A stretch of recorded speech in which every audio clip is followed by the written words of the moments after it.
SC వర్గీకరణ అంశాన్ని CM Chandrababu ముందుకు తీసుకెళ్లారని డిప్యూటీ సీఎం పవన్ కళ్యాణ్ అన్నారు. వర్గీకరణ ఉద్యమానికి మందకృష్ణ మాదిగ ఆత్మగౌరవాన్ని తెచ్చారని పవన్ చెప్పారు.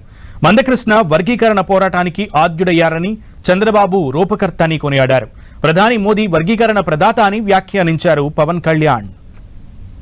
వర్గీకరణకు సంబంధించి దీనికి మనస్ఫూర్తిగా ఈ స్థాయి దాకా వచ్చింది అంటే ఒకళ్ళు మందకృష్ణ మాదిగ గారైతే దాన్ని ముందుకు తీసుకెళ్లిన వ్యక్తి శ్రీ నారా చంద్రబాబు నాయుడు గారు అధ్యక్షుడు.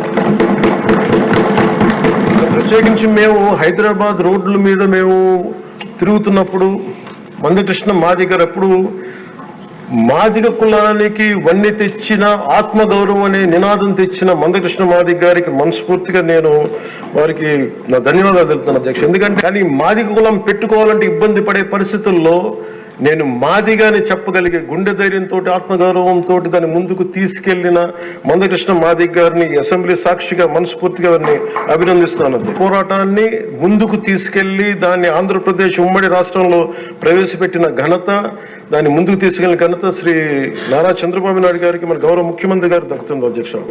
ఈ రోజున దేశ స్థాయిలో దీన్ని ముందుకు తీసుకెళ్లగలుగుతున్నాం అంటే ప్రధానమంత్రి గారి దృష్టిలో పడిందంటే దానికి నాంది ఆంధ్రప్రదేశ్ నుంచే పడింది అధ్యక్ష.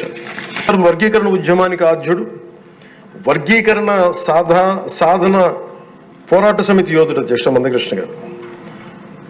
నారా చంద్రబాబు గారు సైబరాబాద్ సృష్టికర్తే కాదు, వర్గీకరణ రూపకర్త కూడా. శ్రీ మోదీ గారు నయా భారత్ నిర్మాతే కాదు, వర్గీకరణ ఫలప్రదాత కూడా. ఆంధ్రప్రదేశ్ షెడ్యూల్ కులాల జాబితాలో మరలా బుడగ జంగం కమ్యూనిటీని చేర్చవలసిందిగా కేంద్ర ప్రభుత్వాన్ని కోరుతూ ఒక తీర్మానం ప్రవేశపెట్టడం జరిగింది.